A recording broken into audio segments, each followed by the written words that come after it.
Una vez escuché una historia acerca de una mujer que se casó cuando solamente era una joven adolescente. Siendo tan joven, no estaba preparada para su nueva vida como adulto. Poco después empezó a sentir ansiedad y comenzó a extrañar las comodidades familiares de la niñez. Así que, un día mientras su esposo trabajaba, fue al patio de la casa de sus padres y se escondió en la antigua casa de juegos. Cuando su esposo finalmente la encontró esa tarde, tomó sus manos temblorosas y la llevó gentilmente de regreso a su hogar. Él sabía que vivir como adulto era difícil para ella, pero también sabía que tenía que dejar atrás su niñez. Un nuevo día había llegado a su vida, y era tiempo de que ella disfrutara las maravillas y los desafíos de la vida adulta con su esposo. En el primer siglo, algo similar pasó con la iglesia cristiana. La mayoría de los primeros cristianos fueron judíos que habían crecido bajo la tutela de las leyes religiosas y costumbres del judaísmo. Pero cuando estos judíos comenzaron a seguir a Cristo, sus relaciones con Dios cambiaron. Alcanzaron un nivel de madurez espiritual porque habían recibido una revelación completa de Dios en Cristo. Pero después de un tiempo, algunos de estos primeros judíos cristianos perdieron la seguridad y familiaridad de sus prácticas judías y comenzaron a mezclar su fe cristiana con los elementos anticuados de su herencia e insistían que otros deberían de hacer lo mismo. Esta segunda lección de nuestra serie acerca de el corazón de la teología de Pablo se titula Pablo y los Gálatas. En esta lección, veremos que las iglesias de los Gálatas habían regresado a la niñez espiritual al revivir ciertas prácticas del judaísmo. Y también veremos cómo reaccionó Pablo a esta regresión de los cristianos. Nuestro estudio de Pablo y los Gálatas se dividirá en tres partes. Primero, veremos el trasfondo de la epístola de Pablo a los Gálatas. Segundo, veremos el contenido de su epístola a los Gálatas. Y tercero, examinaremos cómo la carta reveló las perspectivas teológicas centrales de Pablo, su doctrina de los últimos días o escatología. Veamos primero el trasfondo de la epístola de Pablo a los Gálatas. Pablo escribió todas sus cartas mientras viajaba de un lado a otro. Así que, para entender las cosas que Pablo escribió a los Gálatas, necesitamos respuestas a algunas preguntas básicas acerca de la situación histórica en Galacia. Exploraremos este asunto de dos maneras.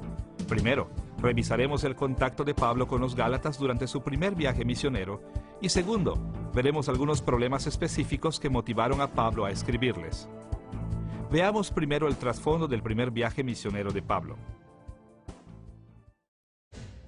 Este viaje comenzó alrededor del año 46 después de Cristo, luego de que Dios dijo a la iglesia de Antioquía de Siria que reservara a Pablo y a Bernabé para un trabajo misionero especial. Pablo y Bernabé comenzaron su viaje zarpando a la isla de Chipre. Comenzaron en la ciudad de Salamina en el este. Ellos proclamaron el evangelio de sinagoga en sinagoga, en tanto que se aproximaban a la ciudad de Pafos en el oeste.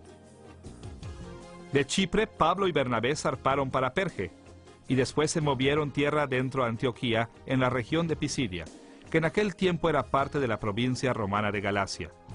Después de escuchar a Pablo predicar el evangelio allí en la sinagoga, muchos de los judíos respondieron positivamente. Pero en una semana, los judíos incrédulos incitaron a la ciudad en contra de Pablo y Bernabé y los corrieron del pueblo. De Antioquía de Pisidia, Pablo y Bernabé se movieron hacia el este en la provincia de Galacia y se detuvieron primero en la ciudad de Iconio. Cuando ellos predicaron allí en la sinagoga, muchos judíos y gentiles creyeron, pero la iglesia no estaba firmemente establecida porque Pablo y Bernabé dejaron rápidamente la ciudad cuando judíos no creyentes tramaron asesinarlos. La siguiente parada fue la ciudad de Listra, donde Pablo se las ingenió para comenzar otra iglesia. En Listra, Pablo sanó a un hombre que había estado postrado de nacimiento. Pero cuando la gente de la ciudad vio este milagro, ellos se equivocaron y tomaron a Pablo por el dios Hermes y a Bernabé por Zeus. Ellos trataron de ofrecer sacrificios a los misioneros, pero Pablo y Bernabé explicaron que eran meramente hombres. Después de esto, algunos judíos incrédulos llegaron de Iconio y fueron capaces de volver a los ciudadanos desilusionados de Listra en contra de Pablo y Bernabé, pero Dios guardó sus vidas y Pablo y Bernabé siguieron adelante una vez más. Pablo y Bernabé viajaron hacia Galacia en el este hasta llegar a Derbe, donde mucha gente creyó en Cristo allí. Pablo finalmente tuvo tiempo de organizar la iglesia designando ancianos. Pero Pablo estaba todavía profundamente preocupado por los cristianos en Listra, Iconio y Antioquía de Pisidia. Así, aunque poniendo sus vidas en riesgo, Pablo y Bernabé regresaron a cada una de estas ciudades, Listra, Iconio y Antioquía de Pisidia.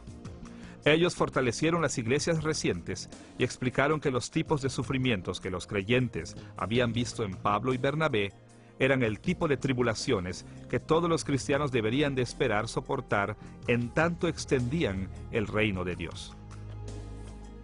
De Antioquía de Pisidia, los misioneros hicieron entonces su ruta de regreso hacia la costa, predicando en las ciudades de Perge y Atalia.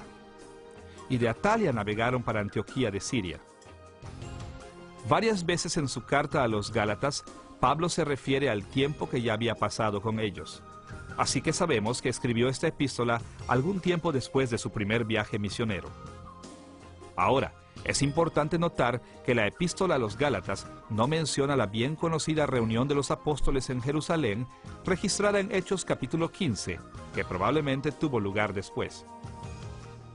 La asamblea en Jerusalén abordó algunos de los mismos asuntos que la carta de Pablo a los Gálatas, y es razonable asumir que Pablo pudo haber apelado a esta asamblea para apoyar sus puntos de vista si la asamblea ya se hubiera llevado a cabo para el tiempo en que fue escrito Gálatas.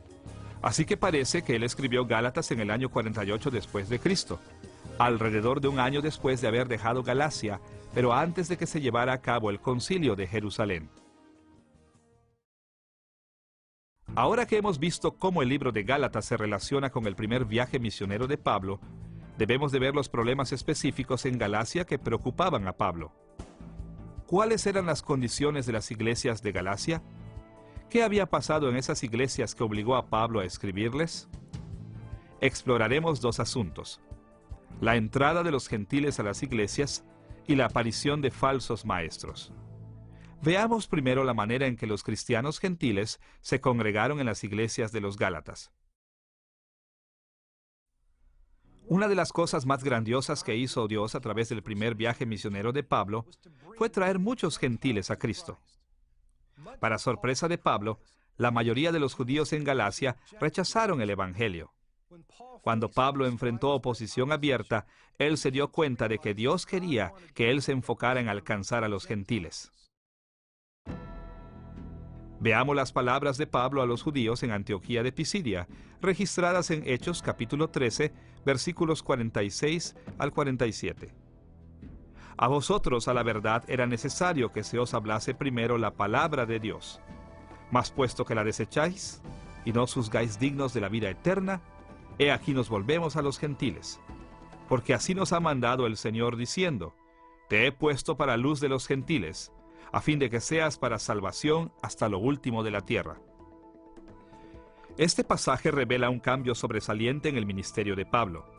Como judío, naturalmente le dio prioridad a evangelizar a los judíos. Pero sus reacciones negativas al Evangelio convencieron a Pablo de que Dios lo estaba llamando a alcanzar a los gentiles. Y esto lo hizo con mucho éxito. Escuchen la manera en que Lucas resume el trabajo de Pablo en Iconio en Hechos capítulo 14, versículo 1. Aconteció en Iconio que entraron juntos en la sinagoga de los judíos y hablaron de tal manera que creyó una gran multitud de judíos y asimismo de griegos. No fueron solamente judíos que se convirtieron, sino gentiles también. De manera similar, en Hechos capítulo 14, versículo 27, Lucas reportó cómo Pablo resumió su primer viaje misionero, diciendo que Dios había abierto la puerta de la fe a los gentiles. Ahora, podemos pensar que todos se hubieran regocijado al ver muchos gentiles en las iglesias de Galacia. Pero la entrada de los gentiles, de hecho, causó serios problemas en Galacia. Y estos problemas incitaron a los falsos maestros para levantarse en contra. Recordemos que hasta el primer viaje misionero de Pablo, la iglesia cristiana había sido predominantemente judía. La iglesia primitiva comenzó en Jerusalén y se había abrazado firmemente a esta identidad judía. Consecuentemente, La entrada de los gentiles dio paso a todo tipo de problemas teológicos y prácticos. ¿Tenían que adoptar estos gentiles las tradiciones judías? ¿Tenían que guardar la ley de Moisés como se les requería a los creyentes del Antiguo Testamento? Este tipo de preguntas dio lugar a que se levantaran falsos maestros en Galacia. Estos maestros judíos surgieron con sus propias formas de tratar con los gentiles al insistir que deberían de ser circuncidados. Durante su viaje misionero, Pablo no había circuncidado a los creyentes gentiles, pero en su ausencia, los falsos maestros habían enseñado precisamente lo opuesto. Pablo sabía que Dios había ordenado la circuncisión para Israel, y él no se oponía a la circuncisión en sí. Pero en Galacia, la circuncisión de los gentiles se había convertido en un asunto serio que Pablo no podía ignorar. Representaba una seria desviación al corazón del evangelio cristiano. Veremos tres maneras en que Pablo creía que el insistir en la circuncisión de los gentiles cristianos reflejaba muy serios malentendidos de la fe cristiana. Primero, negaba la suficiencia de la muerte y resurrección de Cristo para salvación. Segundo, demostraba una confianza impropia en el poder de la carne. Y tercero, resultaba en división entre las iglesias de Galacia. Veamos primero la manera en que los falsos maestros habían negado la suficiencia de la muerte y resurrección de Cristo para salvación. Del libro de Gálatas, podemos suponer que los falsos maestros de Galacia veían la circuncisión como un sacrificio de sangre que capacitaba a los creyentes para vivir de una forma que agradara a Dios. Desde su punto de vista, los cristianos tenían que sumar la circuncisión a la obra salvadora de Cristo. Pero desde la perspectiva de Pablo, esta creencia despojaba a la muerte de Cristo su verdadero y valioso significado. Es por esto que Pablo escribió estas palabras en Gálatas capítulo 5, versículo 2. He aquí, yo Pablo, os digo que si os circuncidáis, de nada os aprovechará Cristo. Además de negar la suficiencia de la obra salvadora de Cristo, los falsos maestros de Galacia desafiaron el evangelio de Pablo al enseñar que los creyentes deberían de confiar en la carne para completar su salvación. Pablo se refirió expresamente a este problema en Gálatas capítulo 3, versículo 3, donde sarcásticamente hace estas preguntas. ¿Tan necios sois? Habiendo comenzado por el Espíritu, ¿ahora vais a acabar por la carne? El término griego dado como por la carne es sarx. Pablo acostumbraba a usar el término carne o sarx para referirse al mero poder humano y frecuentemente en conexión con formas humanas pecaminosas.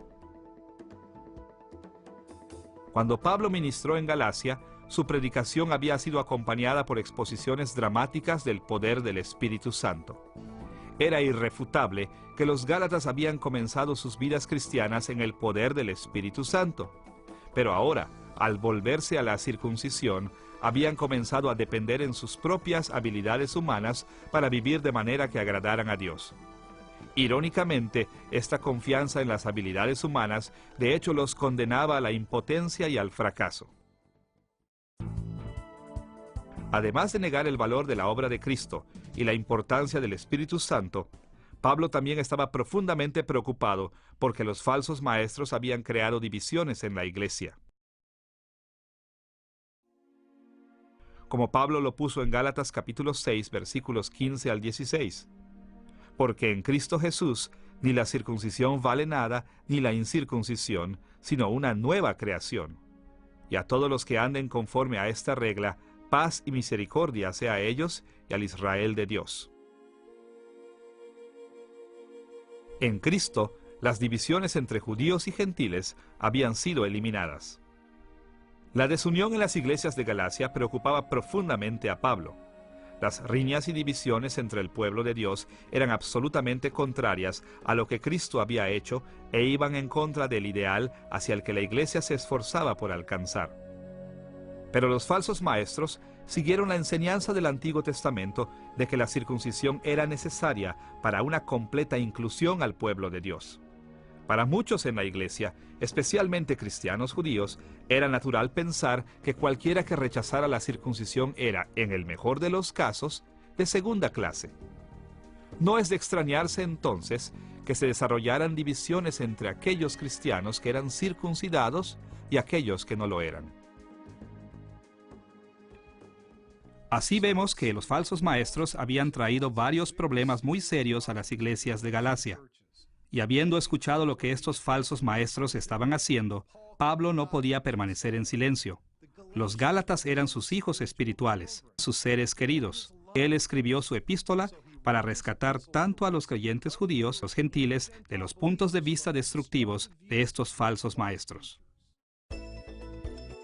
Ahora que hemos visto algunos aspectos importantes del trasfondo de la epístola de Pablo a los Gálatas, estamos listos para ver más de cerca la estructura y el contenido de su carta.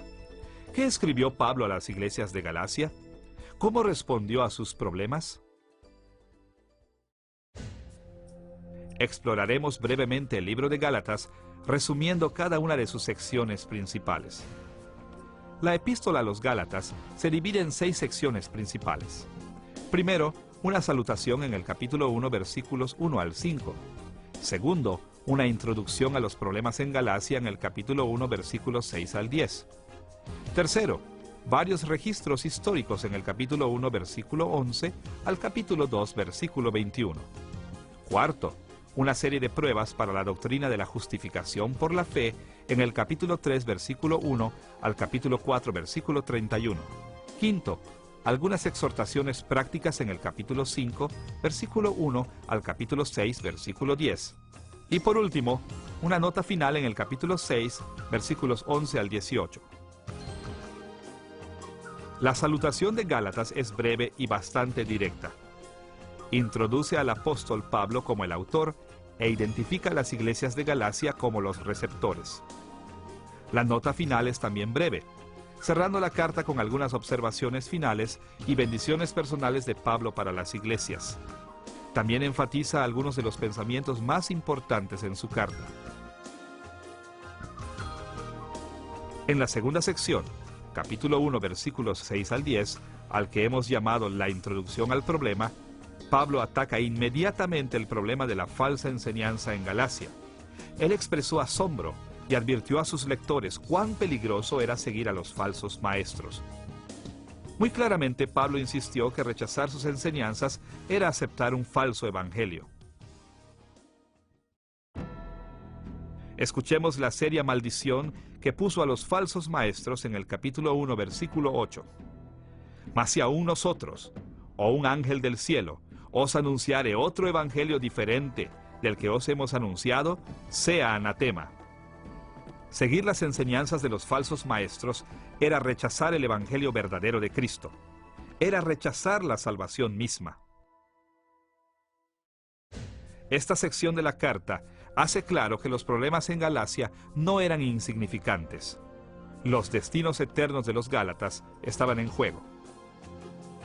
La tercera sección de la epístola, capítulo 1, versículo 11 al capítulo 2, versículo 21, es más elaborada. Consiste de varios registros históricos en los que Pablo probó su autoridad. 3 eventos históricos diferentes vienen a primer plano en estos capítulos. El llamado y entrenamiento de Pablo en el capítulo 1, versículos 11 al 17. La reunión de Pablo con los líderes de la iglesia en Jerusalén en el capítulo 2, versículos 1 al 10. Y el conflicto de Pablo con Pedro en Antioquía de Siria en el capítulo 2, versículos 11 al 21. El registro del llamado y entrenamiento de Pablo explica cómo Pablo tuvo la autoridad para resistir circuncidar a los gentiles. Comienza con una descripción de cómo Pablo había amado las tradiciones de Israel. Escuchemos sus palabras en Gálatas capítulo 1, versículos 13 al 14.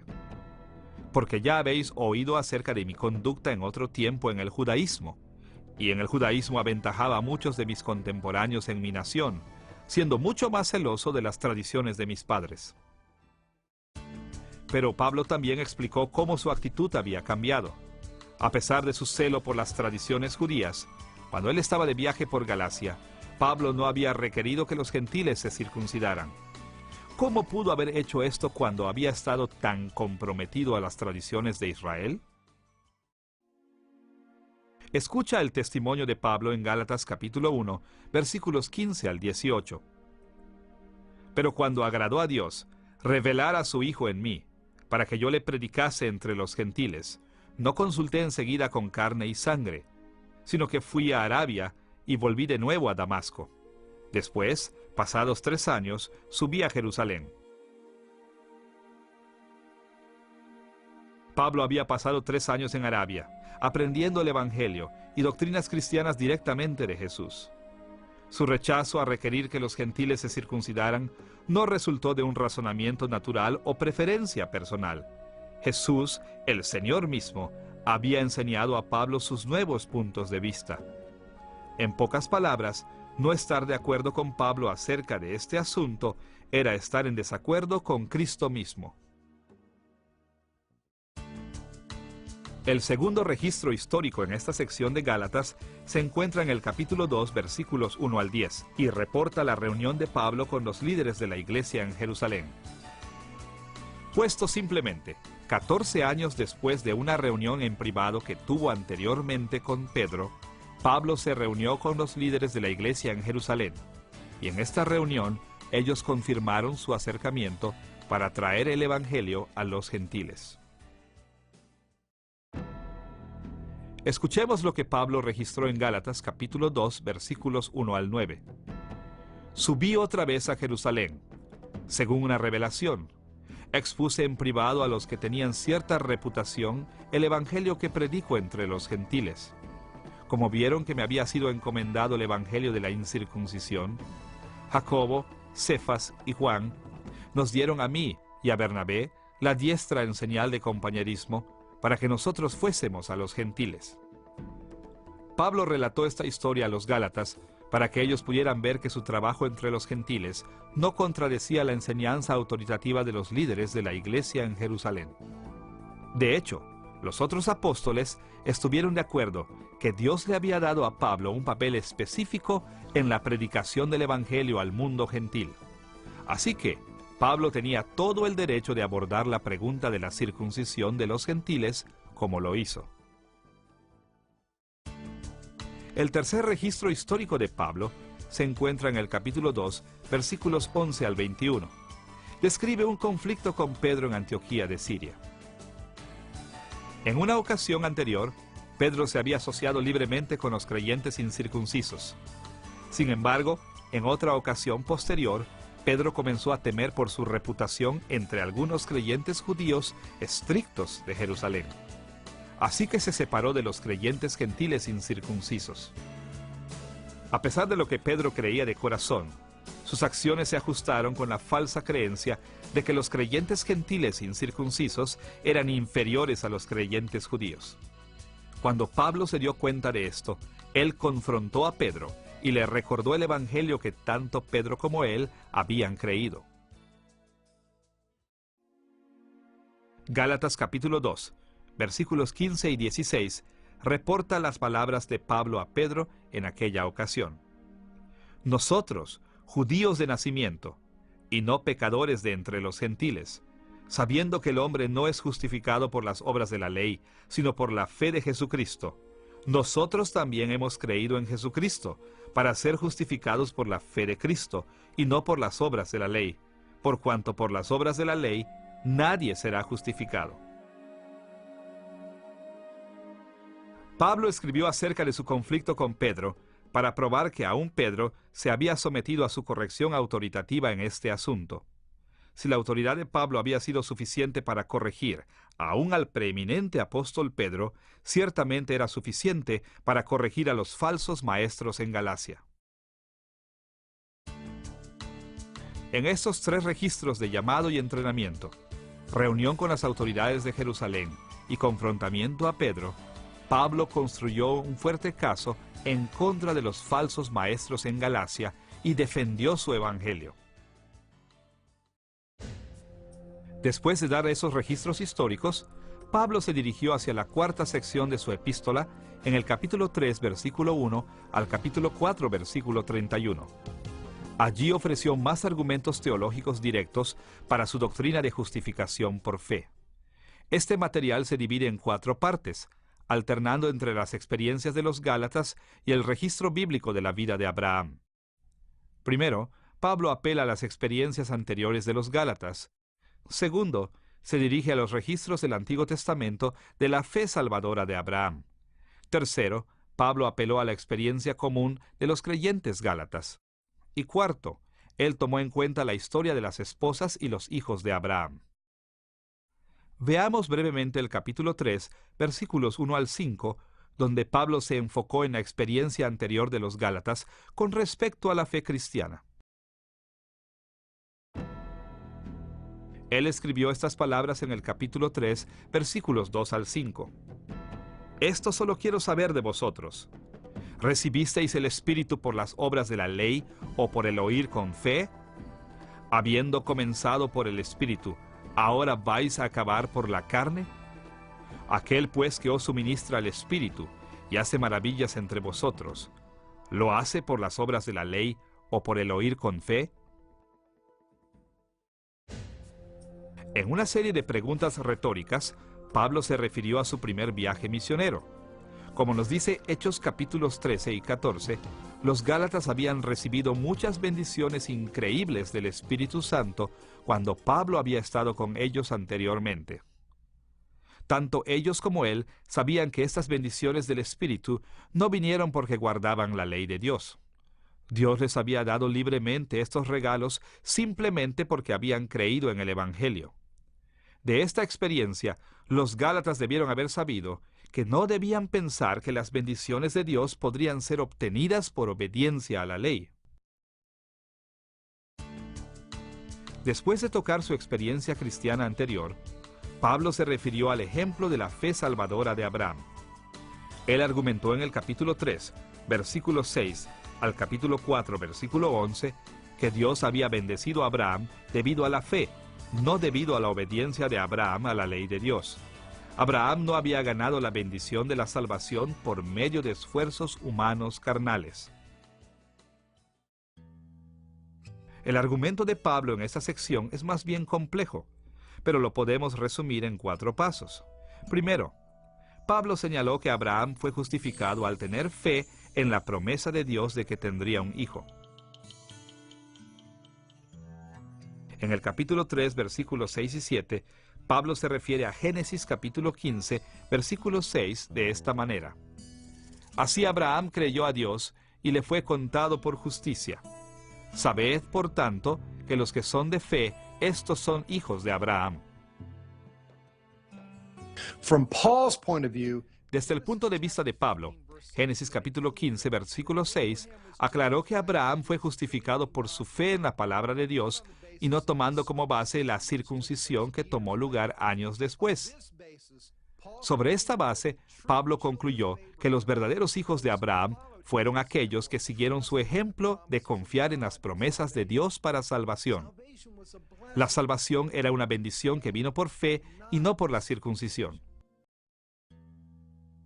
Segundo, debido a que había una controversia acerca del estatus de los gentiles incircuncisos, Pablo prosiguió a enfatizar que Dios le había dicho a Abraham que la bendición de la salvación se iba a dispersar por medio de él a los gentiles. En Gálatas capítulo 3, versículos 8 y 9, Pablo se refiere a Génesis capítulo 12, versículo 3, de esta manera.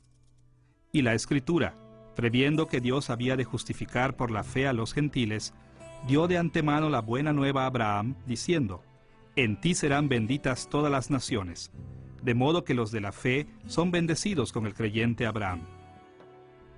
Pablo entendía que Génesis capítulo 12, versículo 3, enseñaba que se había prometido un tiempo cuando los gentiles de todo el mundo recibirían la bendición de Dios. Sin embargo, esta bendición vendría a todas las naciones de la misma manera como vino a Abraham, por medio de la fe, no del esfuerzo humano. Tercero, Pablo quería que los gálatas entendieran que el sangriento corte de la carne en la circuncisión era un símbolo de automaldición, no una forma de obtener justicia. De hecho, la circuncisión significaba que sea cortado de la tierra de los vivientes si no permanezco fiel al pacto. Cristo había venido precisamente porque nadie más podía estar a la altura de este estándar. Como Pablo lo puso en Gálatas capítulo 3, versículo 13, Cristo nos redimió de la maldición de la ley, hecho por nosotros maldición. Al morir en la cruz, la muerte más penosa y maldita en el entendimiento judío, Cristo tomó para sí mismo la horrible maldición del pecado. Los gálatas necesitaban entender que las bendiciones de la fidelidad al pacto eran suyas, totalmente por fe, debido a que Cristo ya había tomado la maldición sobre sí mismo por el bien de ellos. En cuarto lugar, Pablo se adelantó a una objeción de los falsos maestros al arguir que la ley de Moisés no invertía el ejemplo de Abraham. Como lo puso en Gálatas capítulo 3, versículos 17 al 19. La ley que vino 430 años después no lo abroga para invalidar la promesa. Entonces, ¿para qué sirve la ley? Fue añadida a causa de las transgresiones, hasta que viniese la simiente a quien fue hecha la promesa. Desde el punto de vista de Pablo, la ley no había sido dada para capacitar a la gente a obtener las bendiciones de Dios por las obras, como habían proclamado los falsos maestros de Galacia. La ley de Moisés había sido añadida para tratar con el pecado de Israel y para prepararlos para Cristo. En quinto lugar, Pablo declaró que las bendiciones de Dios vienen únicamente a aquellos que pertenecen al Hijo especial de Abraham, a saber, Cristo. Como Pablo escribió en Gálatas capítulo 3, versículos 16 y 29. Ahora bien, a Abraham fueron hechas las promesas y a su simiente. No dice, y a las simientes, como si hablase de muchos, sino como de uno, y a tu simiente, la cual es Cristo. Y si vosotros sois de Cristo, ciertamente el linaje de Abraham sois, y herederos según la promesa.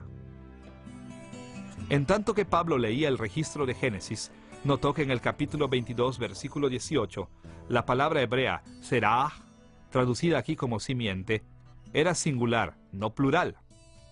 La herencia de Abraham no había sido ofrecida a todos los hijos de Abraham como individuos, sino en primer lugar al hijo de Abraham, quien a su vez era el principal representante de aquellos que descendieron de él.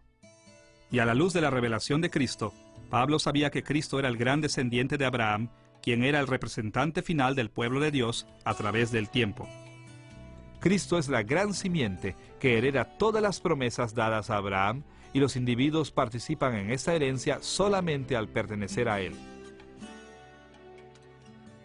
De estas maneras, Pablo argumentó, tomando el ejemplo de la fe de Abraham, que la justificación viene únicamente a aquellos que siguen el ejemplo de Abraham y que reciben las bendiciones de Dios por medio del Hijo de Abraham. La salvación es por fe en las promesas de Dios y no por obras de la ley. Después de apelar a la experiencia inicial de salvación de los Gálatas y al registro bíblico de la fe de Abraham, Pablo se dirigió a la experiencia común de los Gálatas en Gálatas capítulo 4, versículos 12 al 20. Escuchemos lo que escribió en el capítulo 4, versículos 15 y 16. ¿Dónde, pues, está esa satisfacción que experimentabais? ¿Me he hecho, pues, vuestro enemigo por deciros la verdad? Aquí Pablo expresó profunda preocupación por el bienestar espiritual de los Gálatas. Él quería que reconocieran su desesperante condición espiritual. En tanto que los Gálatas le dieron la espalda al Evangelio, perdieron su gozo, un fruto del Espíritu Santo que deberían haber estado disfrutando. El solo sentir esta pérdida debió haberlos alertado al hecho de que algo andaba mal con las enseñanzas de los oponentes de Pablo. La cuarta forma en que Pablo argumentó su caso en contra de los falsos maestros fue enfocándose en el registro bíblico de las esposas y los hijos de Abraham en Gálatas capítulo 4 versículos 21 al 31. Pablo explicó que en Génesis capítulo 15, Dios había prometido a Abraham un heredero por medio de su esposa Sara. Pero Sara era estéril y había pasado la edad de procrear. Así que recibir un heredero a través de ella requería que Abraham tuviera fe en la promesa de Dios. Al confiar en que Dios iba a cumplir su promesa, Sara tuvo un hijo, Isaac. El hijo de Sara, Isaac, era un hijo de la promesa y fue aceptado como el heredero de Abraham y el representante de todos los que creían. Pero, como nos dice Génesis capítulo 16, antes de que naciera Isaac, Abraham se había cansado de esperar que Dios le diera el hijo de la promesa. Así que se dirigió a la esclava de Sara, Agar, para tener un hijo. Al hacer esto, Abraham buscó asegurar su legado mediante esfuerzo humano, por el esfuerzo de la carne. Agar tuvo a Ismael, hijo de Abraham, pero Ismael era un hijo de la carne. Dios lo rechazó como el heredero de Abraham y vino a representar a todos los que se enfocan en la carne como la manera de salvación. Después de mostrar este contraste entre las esposas y los hijos de Abraham, Pablo concluyó de esta forma en Gálatas capítulo 4, versículo 31. De manera, hermanos, que no somos hijos de la esclava, sino de la libre. La idea principal de Pablo era que la fe en la promesa de Dios es el camino de la salvación para los cristianos, así como Isaac nació a Sara debido a la fe de Abraham. De la misma manera que en los días de Abraham, los creyentes de cada época son justificados, incluidos y dotados de poder para vivir justamente por medio de la fe en las promesas de Dios, no por mérito propio. Así que hemos visto que Pablo ofreció 4 argumentos principales para explicar que los creyentes reciben todas las bendiciones de Dios, únicamente por medio de la fe. Él argumentó de la experiencia de salvación anterior de los Gálatas, de la fe de Abraham, de la reciente pérdida del gozo que sintieron los Gálatas y del registro de las esposas y los hijos de Abraham. Con el contenido de los capítulos 1 al 4 en mente, estamos en posición de resumir las exhortaciones del capítulo 5, versículo 1 al capítulo 6, versículo 10. En estos capítulos, Pablo trata un número de problemas prácticos que los falsos maestros habían causado en Galacia. Pablo tuvo mucho que decir en estos versículos, pero podemos resumir los pensamientos de Pablo aquí bajo 3 temas principales. Libertad responsable en Cristo, en el capítulo 5, versículos 1 al 15. El poder del Espíritu Santo, en el capítulo 5, versículos 16 al 26. Y el juicio de Dios, en el capítulo 6, versículos 1 al 10. Veamos primero el énfasis de Pablo en la libertad responsable en Cristo. En el capítulo 5, versículos 1 al 15, Pablo hizo un llamado a los Gálatas a permanecer en la libertad de Cristo. Su posición es cuidadosamente balanceada. En primer lugar, él enfatizó la necesidad de mantener la libertad cristiana. Escuchemos sus palabras en el capítulo 5, versículo 1. Estad, pues, firmes en la libertad con que Cristo nos hizo libres, y no estéis otra vez sujetos al yugo de la esclavitud. Durante su primer viaje misionero por Galacia, Pablo había traído a los gentiles a la fe cristiana libre de cargas, y él quería que permanecieran libres porque las cargas del legalismo son muy peligrosas. Como escribió en Gálatas capítulo 5, versículos 2 y 3. Si os circuncidáis, de nada os aprovechará Cristo.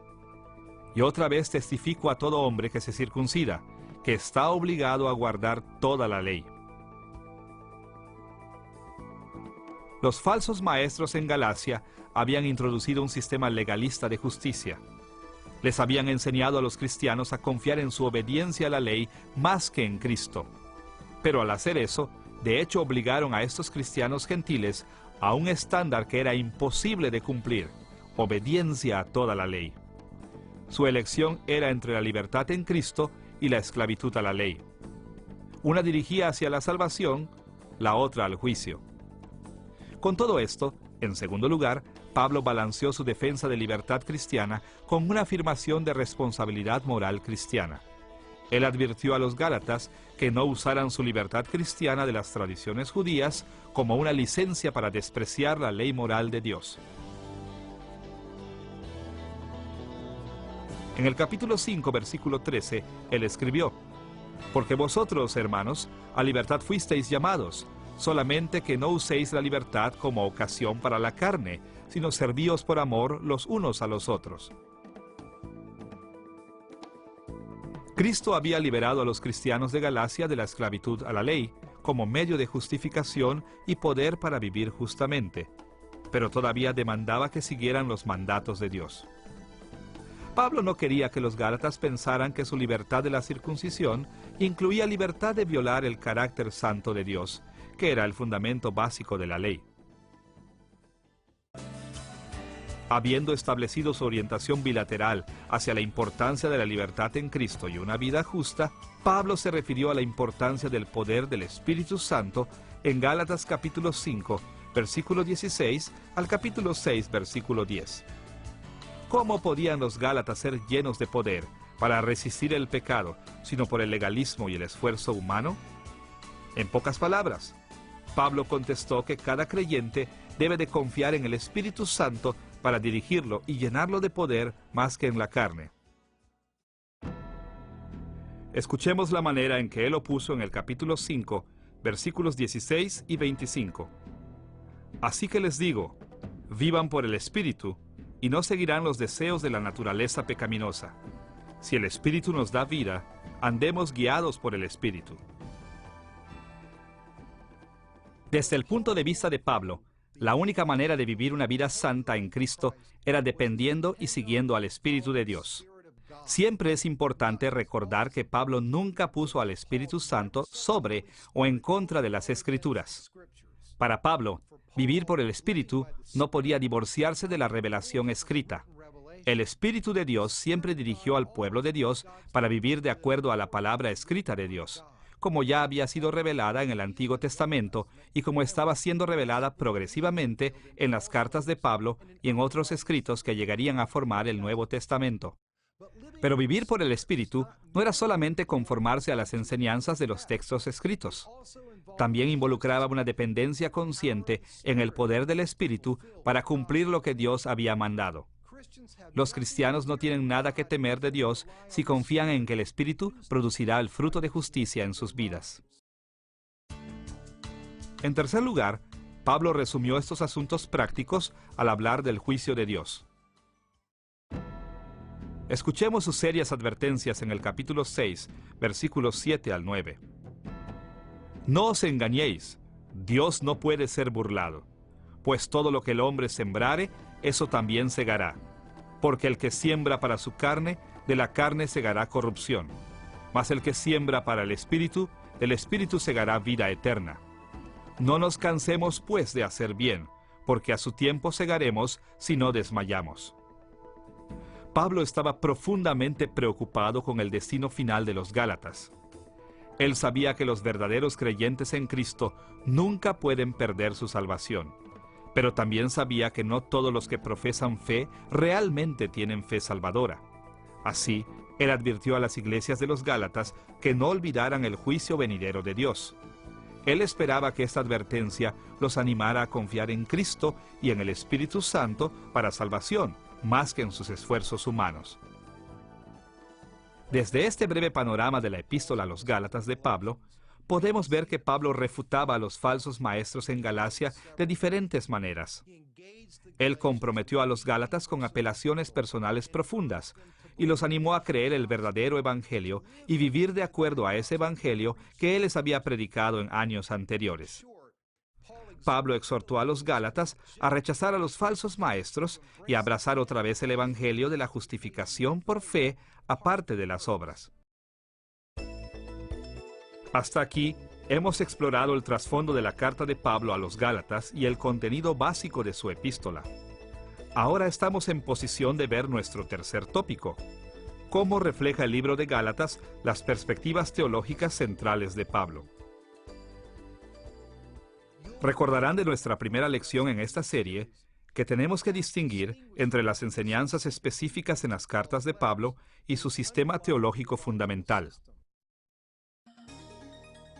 Pablo corrigió repetidamente a los falsos maestros en Galacia por llamar a los cristianos gentiles a que se sometieran a la circuncisión.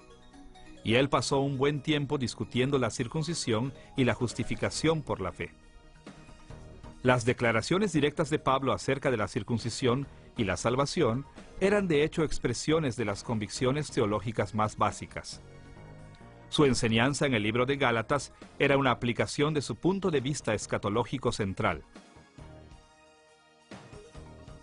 Recordarán cómo el apóstol Pablo enseñó que el gran tiempo por venir había comenzado con la muerte y resurrección de Cristo, aunque el pecado y la muerte no se desvanecerían completamente hasta el regreso de Cristo en gloria. Y esto significa que los cristianos viven en lo que llamaríamos el ya y todavía no. Un tiempo cuando la edad del pecado y la muerte traslapa la edad de la salvación eterna. Pero el hecho es que esta edad y la edad por venir existen simultáneamente y dio lugar a algunos malentendidos críticos en Galacia. Pablo creyó que las controversias específicas de los Gálatas acerca de la circuncisión, justificación y cosas similares eran síntomas de un problema más básico. El error más fundamental en Galacia era que los falsos maestros menospreciaban seriamente el grado al que Cristo había traído la edad por venir por medio de su muerte y resurrección. Ellos fallaron en darse cuenta cuánto de la edad por venir estaba ya presente. Como resultado, podemos llamar a esta falsa enseñanza escatología minimizada, queriendo decir que sus puntos de vista disminuían el significado de la primera venida de Cristo. Ahora, en un sentido, Pablo atacó la escatología minimizada de los falsos maestros en cada porción del libro de Gálatas. Nos enfocaremos en 6 áreas en las que Pablo aplicó claramente sus perspectivas teológicas centrales a este problema. Primero, su descripción de Cristo. Segundo, su enfoque en el Evangelio. Tercero, la ley de Moisés. Cuarto, la doctrina de unión con Cristo. Quinto, su énfasis en el Espíritu Santo en la vida cristiana. Y sexto, su apelación final a la doctrina de la nueva creación. La apelación de Pablo a su doctrina de los últimos días viene a ser evidente en su descripción de Cristo en la introducción al libro de Gálatas. Escuchemos cómo Pablo describió a Jesús en Gálatas capítulo 1, versículos 3 al 5. Gracia y paz sean a vosotros, de Dios el Padre y de nuestro Señor Jesucristo, el cual se dio a sí mismo por nuestros pecados para librarnos del presente siglo malo. Notemos que Pablo no deseó simplemente bendiciones del Padre y Cristo para los Gálatas, sino que llamó la atención al propósito para el cual el Padre había enviado a Cristo. Como él lo puso aquí, Jesús fue enviado para librarnos del presente siglo malo. La expresión, el presente siglo malo, corresponde a la terminología estándar judía con la que ya estamos familiarizados. El presente siglo malo es sinónimo a este siglo, la edad del pecado y juicio antes de la venida del Mesías. Pablo describió a Cristo de esta manera porque quería enfatizar al principio de su carta que los Gálatas habían perdido de vista la razón por la que Cristo había venido a esta tierra, es decir, a llevar a los cristianos a la edad por venir. Los falsos maestros en Galacia habían causado que muchos creyentes perdieran de vista los grandes cambios que Cristo había traído al mundo. Esto es especialmente evidente en el hecho de que los falsos maestros insistían en regresar a la anticuada señal del pacto de la circuncisión. La fe cristiana enseñaba que Jesús vino a la tierra a liberar a los creyentes de esta edad y sus antiguas formas. Negar esta verdad en teoría o práctica era negar la esencia de la fe cristiana. Una segunda forma en que Pablo reveló su preocupación acerca de la escatología minimizada de los Gálatas fue describiendo su desacuerdo con los falsos maestros como asunto del Evangelio. Escuchemos la manera en que Pablo resumió el asunto en Gálatas capítulo 1, versículos 6 y 7. Estoy maravillado de que tan pronto os hayáis alejado del que os llamó por la gracia de Cristo para seguir un evangelio diferente. No que haya otro. Ahora, podemos estar seguros de que los falsos maestros en Galacia no habían dejado de hablar de Jesús. Ellos todavía proclamaban ser cristianos. Así que, ¿por qué Pablo llamó el mensaje de ellos un evangelio diferente, o que no era un evangelio? Para entender el significado de esta declaración, tenemos que recordar que el término evangelio o buenas nuevas, como es traducido algunas veces, viene de la palabra griega euangelion. Esta terminología griega del Nuevo Testamento estaba basada en el término hebreo del Antiguo Testamento, mebaser, especialmente como fue usado en Isaías. Escuchemos las palabras del profeta Isaías en Isaías capítulo 52, versículo 7. Cuán hermosos son sobre los montes los pies del que trae alegres nuevas, del que anuncia la paz, del que trae nuevas del bien, del que publica salvación, del que dice a Sión, tu Dios reina. En este pasaje, Isaías habló del tiempo cuando terminaría el exilio de Israel del Antiguo Testamento, y él usó el término mebaser, o buenas nuevas, para describir el anuncio de que el exilio ya había terminado, que Dios había establecido su reino en la historia humana, y que Dios había comenzado a juzgar a sus enemigos y había comenzado a bendecir a su pueblo. Como dijo Isaías aquí, las buenas nuevas de salvación son, tu Dios reina, el reinado de Dios. Este reinado de Dios después del exilio es lo que el Nuevo Testamento llama el reino de Dios, que es otro término para el siglo por venir. Así, cuando Pablo dijo que los falsos maestros no tenían ningún evangelio, al escribir, no que haya otro, él implicó que ellos negaron que Cristo había traído el siglo por venir, la edad de salvación, el tiempo del reino de Dios. Al enseñar la circuncisión e implicar justificación por obras de la ley, los falsos maestros rechazaron el verdadero significado de la primera venida de Cristo.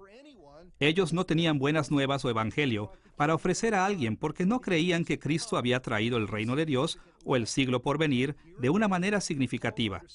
Pablo entendió que la raíz del problema en Galacia era que los falsos maestros tenían una escatología minimizada.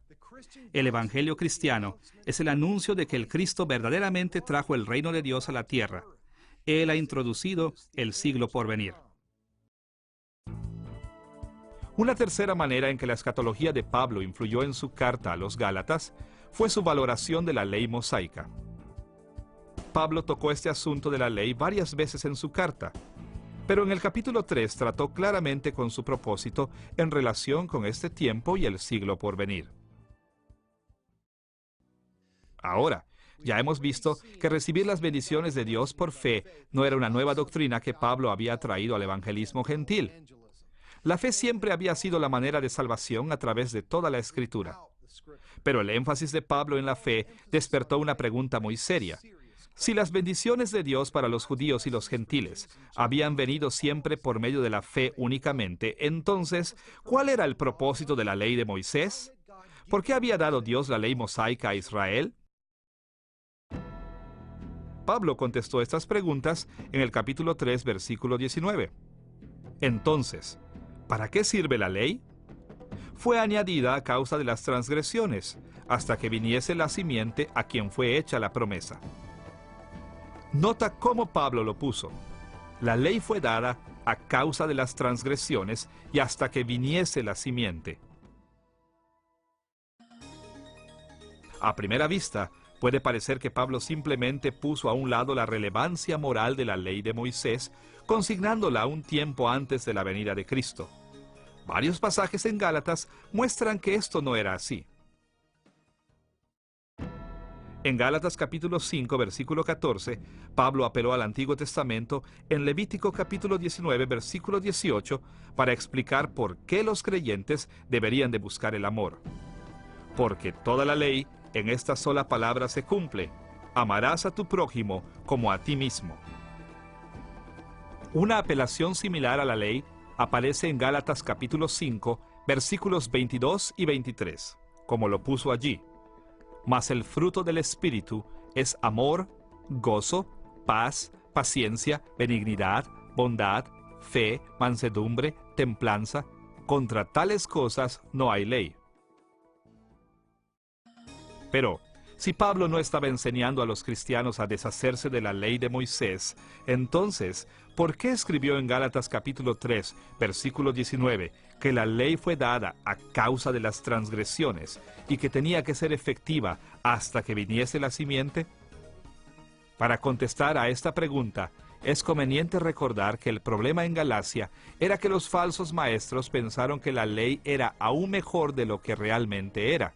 Ellos pensaban que la obediencia a la ley era la manera de recibir la salvación de Dios. Pero Pablo enseñó que Dios siempre bendijo a su pueblo por medio de la fe.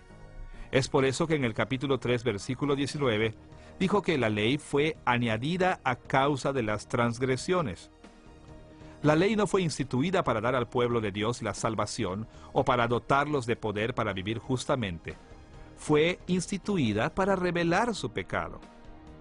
Pero la ley tenía esta importante función en el plan de Dios hasta que viniese la simiente, esto es, hasta que Cristo hubiera venido. La ley mosaica fue dada para condenar a los hombres y las mujeres por sus pecados, pero la autoridad de la ley para condenar era solamente temporal. Ahora que Cristo ha venido, Él ha inaugurado el nuevo siglo, y debido a que los creyentes están unidos a Cristo, ellos son introducidos al siglo por venir.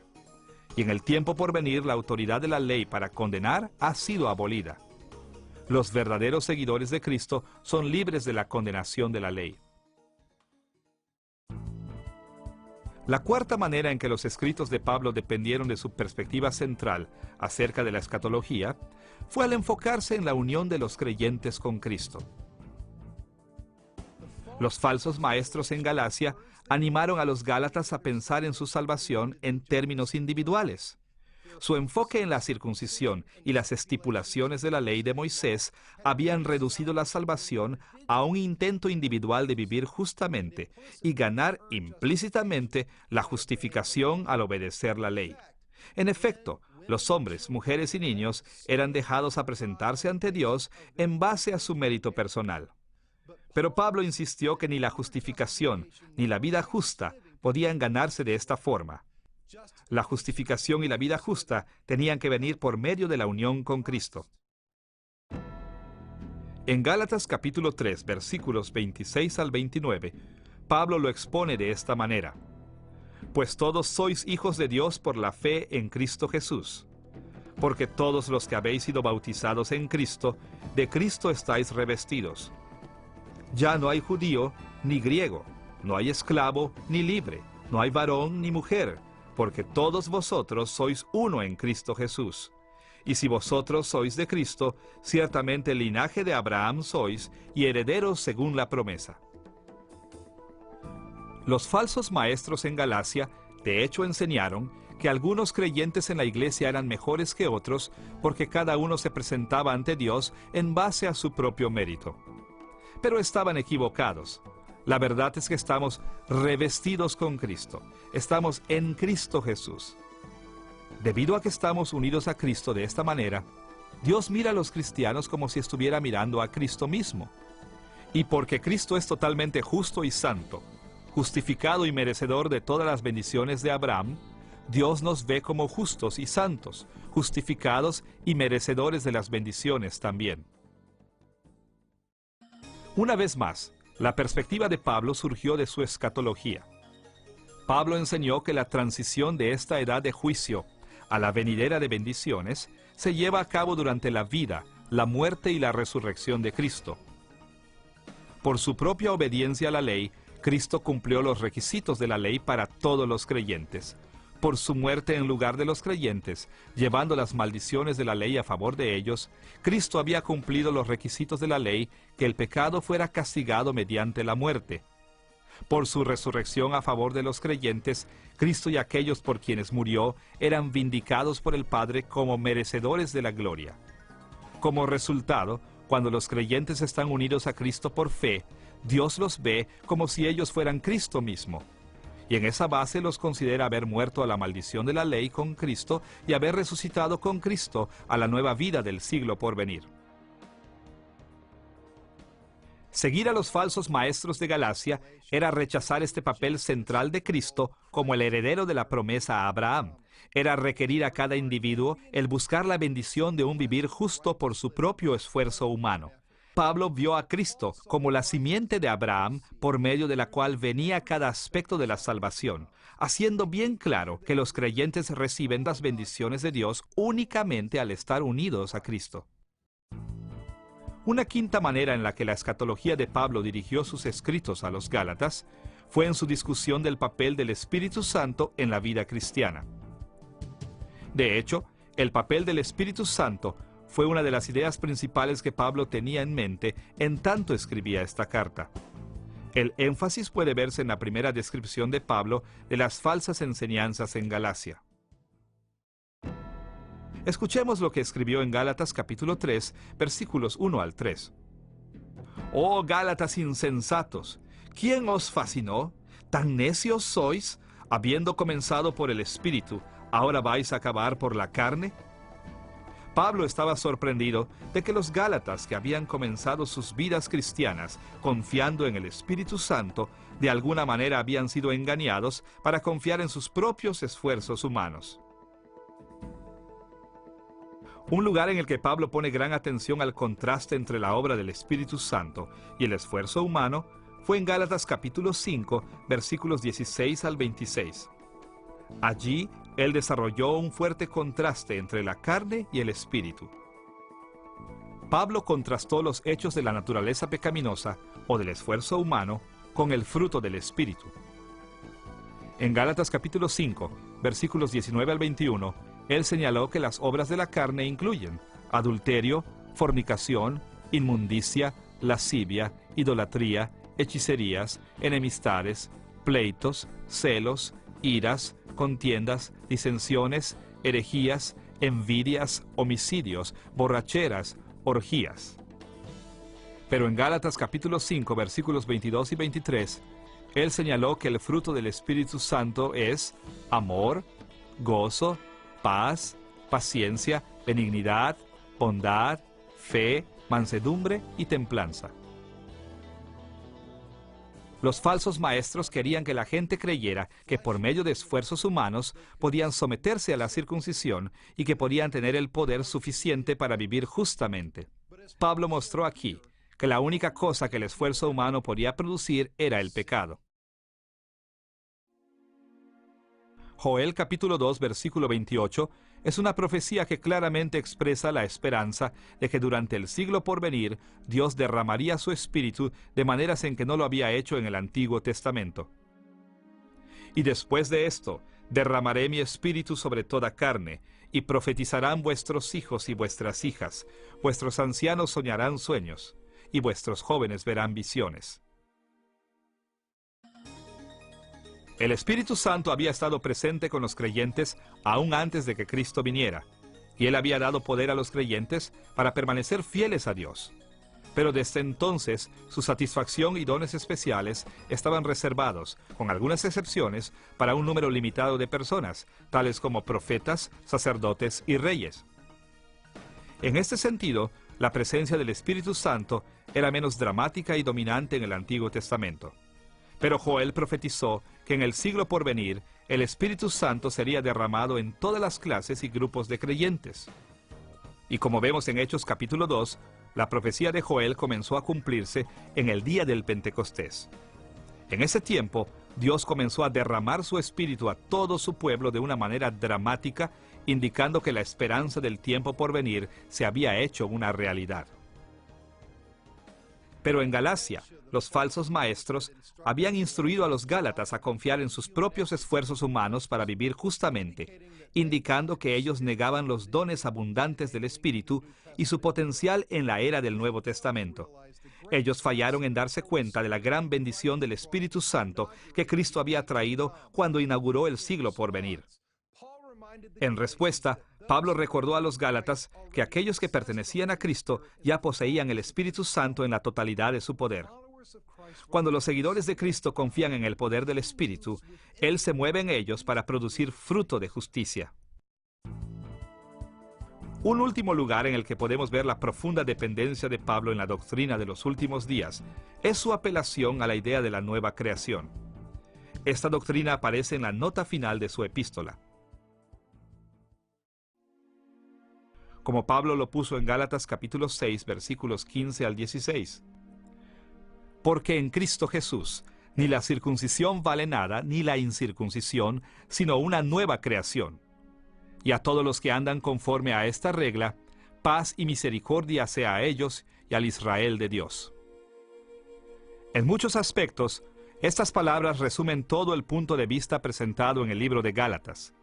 En la perspectiva de Pablo, sus oponentes estaban enfatizando demasiado la circuncisión, porque con la venida de Cristo no importa ya si una persona es circuncidada o no. En su lugar, lo que importa es que cada persona llegue a formar parte de la nueva creación. Recordarán que una manera que Pablo creía que el escatón o los últimos tiempos había llegado con la primera venida de Cristo, era que Cristo había comenzado una renovación del universo entero hasta formar una nueva creación. Ese nuevo orden de las cosas trajo tan grandes bendiciones al pueblo de Dios que obscureció completamente las formas de la antigua creación. En vez de regresar a las formas de vida anteriores a la primera venida de Cristo, vivir en la nueva creación debe ser la preocupación preeminente de cada creyente. Desde los días de Pablo hasta que Cristo regrese, la preocupación más importante de cada seguidor de Cristo es vivir en la nueva creación. Y como Pablo lo puso, aquellos que toman esta decisión son de hecho el Israel de Dios. En esta lección hemos visto cómo Pablo respondió a los problemas que se presentaron en las iglesias de Galacia. Hemos explorado el trasfondo de los falsos maestros en Galacia, el contenido de la carta de Pablo a los Gálatas, y finalmente hemos visto cómo Pablo dependió en su doctrina central de escatología para dirigirse a los problemas en Galacia. En tanto reflexionamos en la respuesta de Pablo a los Gálatas, no solamente vemos cómo él los guió por sus muy serios problemas, sino también cómo Pablo nos habla hoy en día. Una y otra vez, los cristianos modernos vivimos como los Gálatas. Olvidamos cuánto la primera venida de Cristo ha cambiado la historia humana. Como los Gálatas, regresamos a los fracasos y frustraciones de vivir como si Jesús hubiera hecho muy poco. Pero el corazón de la teología de Pablo nos habla como lo hizo a los Gálatas. Cristo nos ha sacado de este siglo maligno para que nosotros vivamos en las bendiciones del siglo por venir.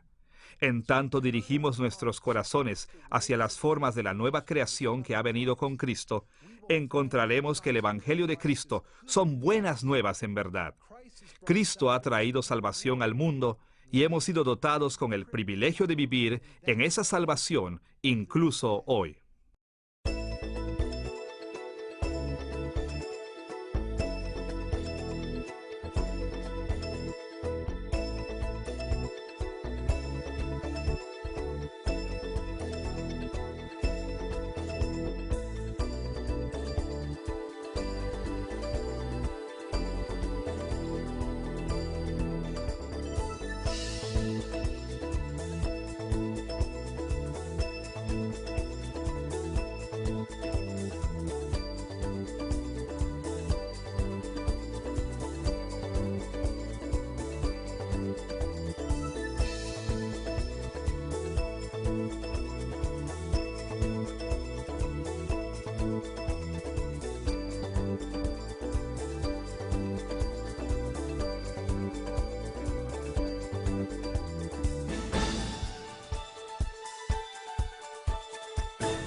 Región de Pisidia, que en aquel tiempo era parte de la provincia romana de Galacia. Después de escuchar a Pablo predicar el Evangelio allí en la sinagoga, muchos de los judíos respondieron positivamente. Pero en una semana, Los judíos incrédulos incitaron a la ciudad en contra de Pablo y Bernabé y los corrieron del pueblo. De Antioquía de Pisidia, Pablo y Bernabé se movieron hacia el este en la provincia de Galacia y se detuvieron primero en la ciudad de Iconio. Cuando ellos predicaron allí en la sinagoga, muchos judíos y gentiles creyeron, pero la iglesia no estaba firmemente establecida porque Pablo y Bernabé dejaron rápidamente la ciudad cuando judíos no creyentes tramaron asesinarlos. La siguiente parada fue la ciudad de Listra, donde Pablo se las ingenió para comenzar otra iglesia. En Listra, Pablo sanó a un hombre que había estado postrado de nacimiento. Pero cuando la gente de la ciudad vio este milagro, ellos se equivocaron y tomaron a Pablo por el dios Hermes y a Bernabé por Zeus. Ellos trataron de ofrecer sacrificios a los misioneros, pero Pablo y Bernabé explicaron que eran meramente hombres. Después de esto, algunos judíos incrédulos llegaron de Iconio y fueron capaces de volver a los ciudadanos desilusionados de Listra en contra de Pablo y Bernabé, pero Dios guardó sus vidas y Pablo y Bernabé siguieron adelante una vez más. Pablo y Bernabé viajaron hacia Galacia en el este hasta llegar a Derbe, donde mucha gente creyó en Cristo allí. Pablo finalmente tuvo tiempo de organizar la iglesia designando ancianos. Pero Pablo estaba todavía profundamente preocupado por los cristianos en Listra, Iconio y Antioquía de Pisidia. Así, aunque poniendo sus vidas en riesgo, Pablo y Bernabé regresaron a cada una de estas ciudades, Listra, Iconio y Antioquía de Pisidia. Ellos fortalecieron las iglesias recientes y explicaron que los tipos de cosas más grandiosas que hizo Dios a través del primer viaje misionero de Pablo fue traer muchos gentiles a Cristo. Para sorpresa de Pablo, la mayoría de los judíos en Galacia rechazaron el Evangelio. Cuando Pablo enfrentó oposición abierta, él se dio cuenta de que Dios quería que él se enfocara en alcanzar a los gentiles. Veamos las palabras de Pablo a los judíos en Antioquía de Pisidia, registradas en Hechos capítulo 13, versículos 46 al 47. A vosotros, a la verdad, era necesario que se os hablase primero la palabra de Dios. Mas puesto que la desecháis, y no os juzgáis dignos de la vida eterna, he aquí nos volvemos a los gentiles. Porque así nos ha mandado el Señor diciendo, te he puesto para luz de los gentiles, a fin de que seas para salvación hasta lo último de la tierra. Este pasaje revela un cambio sobresaliente en el ministerio de Pablo. Como judío, naturalmente le dio prioridad a evangelizar a los judíos. Pero sus reacciones negativas al evangelio convencieron a Pablo de que Dios lo estaba llamando a alcanzar a los gentiles. Y esto lo hizo con mucho éxito. Escuchen la manera en que Lucas resume el trabajo de Pablo en Iconio en Hechos capítulo 14, versículo 1. Aconteció en Iconio que entraron juntos en la sinagoga de los judíos y hablaron de tal manera que creyó una gran multitud de judíos y asimismo de griegos. No fueron solamente judíos que se convirtieron, sino gentiles también. De manera similar, en Hechos capítulo 14, versículo 27, Lucas reportó cómo Pablo resumió su primer viaje misionero, diciendo que Dios había abierto la puerta de la fe a los gentiles.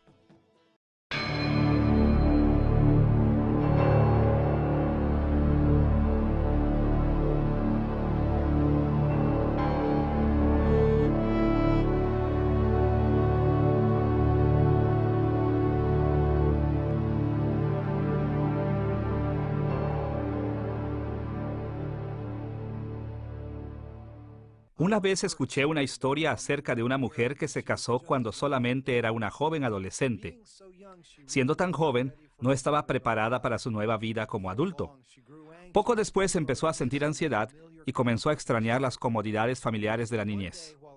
Así que, un día mientras su esposo trabajaba, fue al patio de la casa de sus padres y se escondió en la antigua casa de juegos. Cuando su esposo finalmente la encontró esa tarde, tomó sus manos temblorosas y la llevó gentilmente de regreso a su hogar. Él sabía que vivir como adulto era difícil para ella, pero también sabía que tenía que dejar atrás su niñez. Un nuevo día había llegado a su vida, y era tiempo de que ella disfrutara las maravillas y los desafíos de la vida adulta con su esposo. En el primer siglo, algo similar pasó con la iglesia cristiana. La mayoría de los primeros cristianos fueron judíos que habían crecido bajo la tutela de las leyes religiosas y costumbres del judaísmo. Pero cuando estos judíos comenzaron a seguir a Cristo, sus relaciones con Dios cambiaron. Alcanzaron un nivel de madurez espiritual porque habían recibido una revelación completa de Dios en Cristo. Pero después de un tiempo, algunos de estos primeros judíos cristianos perdieron la seguridad y familiaridad de sus prácticas judías y comenzaron a mezclar su fe cristiana con los elementos anticuados de su herencia e insistían que otros deberían de hacer lo mismo. Esta segunda lección de nuestra serie acerca de el corazón de la teología de Pablo se titula Pablo y los Gálatas. En esta lección veremos que las iglesias de los Gálatas habían regresado a la niñez espiritual al revivir ciertas prácticas del judaísmo. Y también veremos cómo reaccionó Pablo a esta regresión de los cristianos. Nuestro estudio de Pablo y los Gálatas se dividirá en tres partes. Primero, veremos el trasfondo de la epístola de Pablo a los Gálatas. Segundo, veremos el contenido de su epístola a los Gálatas. Y tercero, examinaremos cómo la carta reveló las perspectivas teológicas centrales de Pablo, su doctrina de los últimos días o escatología. Veamos primero el trasfondo de la epístola de Pablo a los Gálatas. Pablo escribió todas sus cartas mientras viajaba de un lado a otro. Así que, para entender las cosas que Pablo escribió a los Gálatas, necesitamos respuestas a algunas preguntas básicas acerca de la situación histórica en Galacia. Exploraremos este asunto de dos maneras. Primero, revisaremos el contacto de Pablo con los Gálatas durante su primer viaje misionero. Y segundo, veremos algunos problemas específicos que motivaron a Pablo a escribirles. Veamos primero el trasfondo del primer viaje misionero de Pablo. Este viaje comenzó alrededor del año 46 después de Cristo, luego de que Dios dijo a la iglesia de Antioquía de Siria que reservara a Pablo y a Bernabé para un trabajo misionero especial. Pablo y Bernabé comenzaron su viaje zarpando a la isla de Chipre. Comenzaron en la ciudad de Salamina en el este. Ellos proclamaron el evangelio de sinagoga en sinagoga, en tanto que se aproximaban a la ciudad de Pafos en el oeste. De Chipre, Pablo y Bernabé zarparon para Perge, y después se movieron tierra adentro a Antioquía en la red de sufrimientos que los creyentes habían visto en Pablo y Bernabé. Eran el tipo de tribulaciones que todos los cristianos deberían de esperar soportar en tanto extendían el reino de Dios. De Antioquía de Pisidia, los misioneros hicieron entonces su ruta de regreso hacia la costa, predicando en las ciudades de Perge y Atalia. Y de Atalia navegaron para Antioquía de Siria. Varias veces en su carta a los Gálatas, Pablo se refiere al tiempo que ya había pasado con ellos. Así que sabemos que escribió esta epístola algún tiempo después de su primer viaje misionero. Ahora, es importante notar que la epístola a los Gálatas no menciona la bien conocida reunión de los apóstoles en Jerusalén, registrada en Hechos capítulo 15, que probablemente tuvo lugar después. La asamblea en Jerusalén abordó algunos de los mismos asuntos que la carta de Pablo a los Gálatas, y es razonable asumir que Pablo pudo haber apelado a esta asamblea para apoyar sus puntos de vista si la asamblea ya se hubiera llevado a cabo para el tiempo en que fue escrito Gálatas.